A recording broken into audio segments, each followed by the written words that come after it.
Gadis ini tidak bisa menangis saat lahir, tapi ia sangat cerdas. Di usia 1 bulan sudah bisa menulis namanya sendiri, namun, ibunya tidak menganggapnya sebagai anak pintar, ibunya bahkan justru menghapus tulisan itu dengan kesal. Ayahnya selalu menginginkan anak laki-laki. Saat tahu anak yang lahir adalah perempuan, dia langsung pergi meninggalkan rumah sakit dengan marah. Saat tiba waktunya pulang, sang ayah bahkan tak menggendong bayinya. Dan terus ngomel, anak perempuan adalah beban, bayi itu ia taruh di bagasi mobil, seolah barang tak berguna. Kalau menyetir ugal-ugalan tanpa peduli keselamatannya. Di usia 2 tahun, ia mulai membereskan rumah sendiri, belajar mengenakan pakaian tanpa bantuan. Di usia 4 tahun, ia sudah terbiasa hidup sendiri.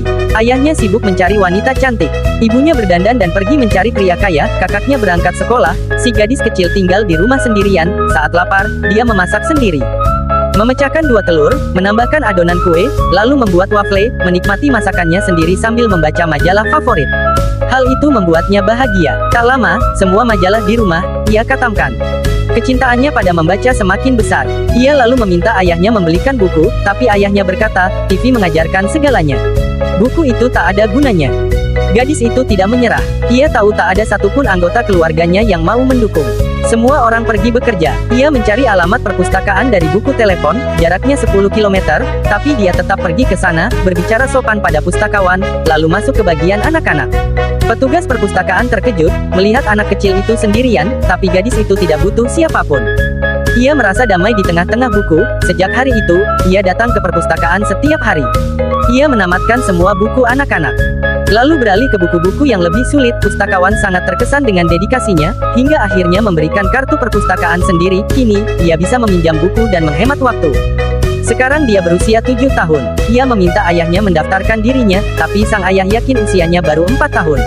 Ia bertanya kepada istrinya dan ibunya bilang 5 tahun. Tapi kenyataannya 7 tahun. Tapi nggak ada yang peduli. Saat tahu bahwa anaknya diperbolehkan sekolah, ayahnya mulai khawatir, karena banyak paket dan barang dikirim ke rumah. Ia pikir, harus ada yang di rumah untuk menerima kiriman. Akhirnya gadis itu tidak jadi sekolah, dan mimpinya pun hancur. Ia masuk ke kamarnya dan menangis di hadapan buku-bukunya. Suatu hari ayahnya pulang dengan wajah gembira. Ia baru saja menjual banyak mobil bekas. Ia meminta putranya menghitung uang, tapi sebelum anak itu menjawab, gadis itu sudah menyebutkan jumlah nominal yang tepat. Ayahnya tak percaya dan menuduh gadis itu curang. Saat gadis itu menjawab, bukti pembayaran ada di tangan ayah sendiri. Ia merasa sangat diperlakukan tidak adil. Suatu hari nanti, dia akan membalas semua perlakuan itu. Dari film ini kita tahu bahwa menyayangi anak adalah wajib. Tidak boleh membedakan antara anak laki-laki dan perempuan.